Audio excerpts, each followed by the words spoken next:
Three main issues are evident in Stanley Gazemba's Talking Money. It's one of the stories in the collection of short stories known as A Silent Song.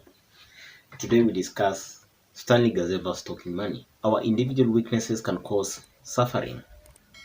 Number two, when we are too stubborn, eventually we may regret. And thirdly, it is important to heed wise advice. We discuss how Mukidanyi, the main character in Talking Money, suffers as a result of his weaknesses. I think his main weakness is anger and failure to listen to wise advice. He really just goes with his own intuition and fails to listen to what other people say. He does not listen to his brothers, Kcse and Agoya. He also doesn't listen to his wife, Roninka. And as a result, eventually he undergoes anguish or suffering because of his obstinate or stubborn nature. He also fails to listen to his father, Kizungu. On page 51, we see that he refuses to go to school. He jumps out through the window, goes across the schoolyard, over the school hedge, and spends time playing Simbi with his friends while eating roast maize that is stolen from other people's farms. Now, even after school, he doesn't do that badly. He's a cattle trader, but he wastes all his money drinking and eating roast meat with his friends in drinking dens while, patting the rumps of the fat proprietors of the drinking dens. He is faced with the task of signing the documents that are given by Gallows Karani, but he cannot since he is illiterate. Now he wishes that Kcse and Agoya were around. That shows that really our stubbornness can result in regret. Now he is suffering or is in agony because he cannot really sign. He's illiterate and yet he chased the brothers away. Secondly, despite Ronika's warning, he easily trusts the gallows. Ronika warned him and said that he shouldn't really trust this person easily, but he does not listen. Look at what we see on page 50. Do you even know those people you want to sell land to? You know that hardly anyone in the village does business with the gallows. Their money is not good. We do not know where they get it from. You should not turn a deaf ear to what everyone tells you. That's a big moral on page 51, that you should not turn a deaf ear to what everyone tells you.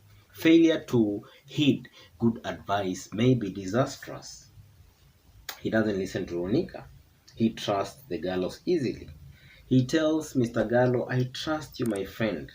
He says that I know you cannot lie to a tribesman. That is very dangerous gullibility. Gallo just really smiles confidently and says, we should be good neighbors. But you see, even after him receiving the money, he just sits there staring at a distant object in the horizon that only he can see. And then he rushes home. His heart is thumping, his throat is dry, and he's craving a drink. But that night he does not eat anything. All right, so that is part of the anguish or agony that he goes through. Point 3, of course, Roninka warned him about the money, but he doesn't heed, he doesn't listen. That evening, he just sits and utters the first word to the wife. Look at the condition of their house. Their bed is infested with termites.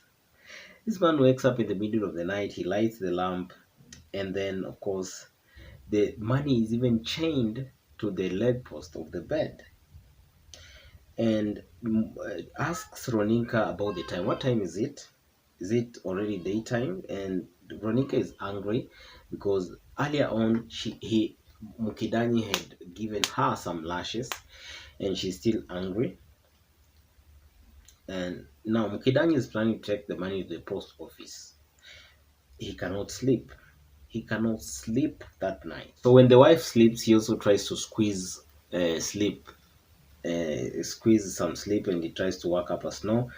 The agony or the anguish he goes through in this episode is the sleepless night, that he cannot even sleep because he has that particular money that he had been warned about. Next, we have the talking money.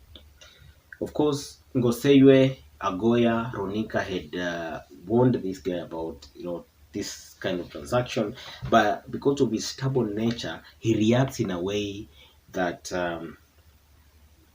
makes them to let him do whatever he wants because he's really obstinate. But now he's woken up in the middle of the night. He is blinking rapidly. He had heard some voices. He wakes up the wife.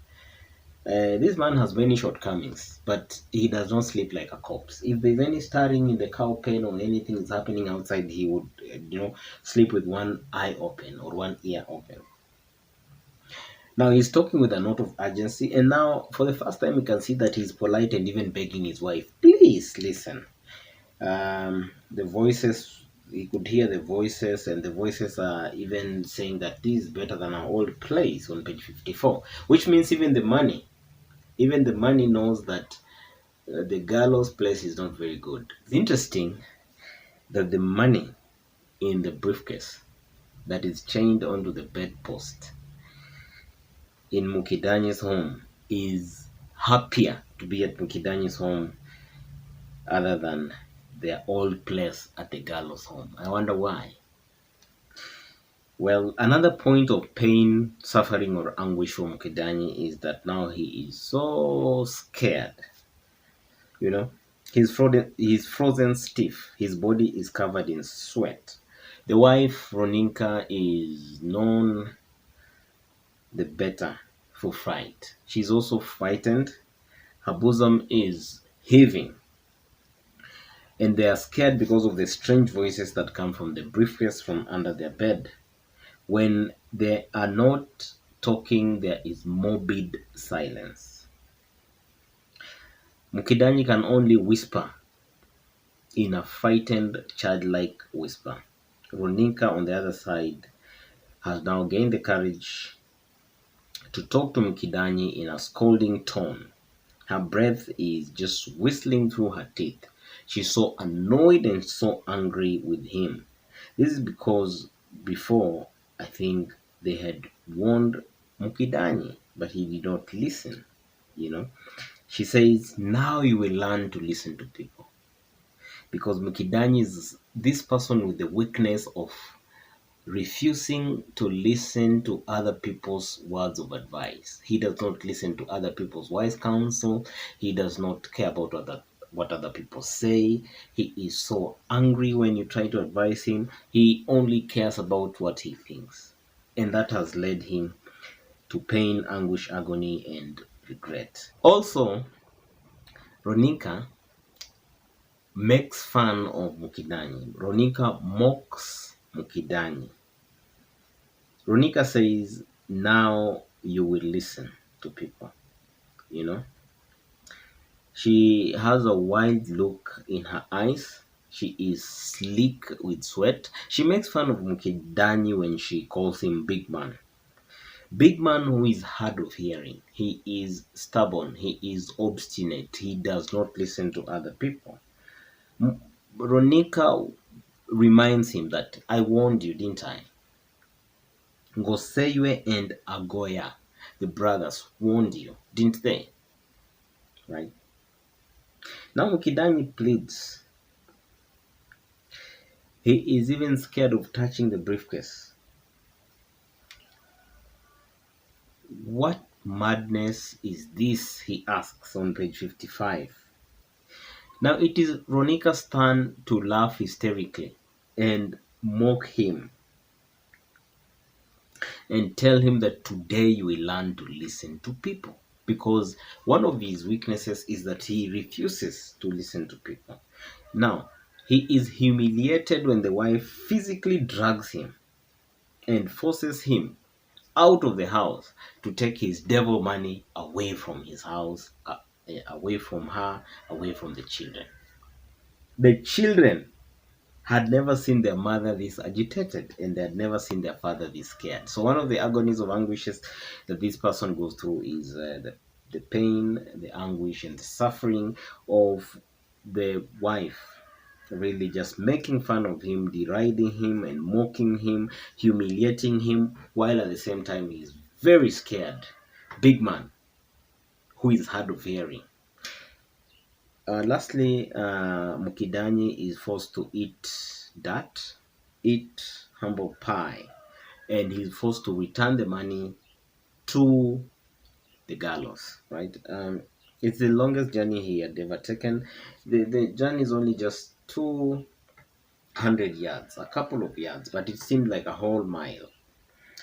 It was the case is described as being scary. It is very heavy, and we have some creatures which are unseen, but they're just swimming around him. They have the octopus hands, and even some of them would bite into his arms, with some of them would bite into his arm, and they are so razor sharp, right? And when he gets to Gallows home and meets Mr. Gallows, he says, "Hey, listen, I have changed my mind about selling the land." He howls over the briefcase and runs away. He would even hit his head or his foot on the outgrowing roots or hanging branches, but he did not stop. He kept running and running away. So therefore, in summary, our own weaknesses can result in our suffering, especially if we don't control or check the weakness. Our own stubbornness or obstinacy can lead to regret, and also it is important to heed or listen to good advice. If you enjoy this video, please consider subscribing. If you haven't already, leave a comment so that we can keep this discussion about Mukidani and the talking money in Stanley Gazemba's talking money alive. And I also like that you can visit my blog, wekati.blogspot.com, for more insight into discussions of literature. And lastly, please watch the videos we're going to recommend next.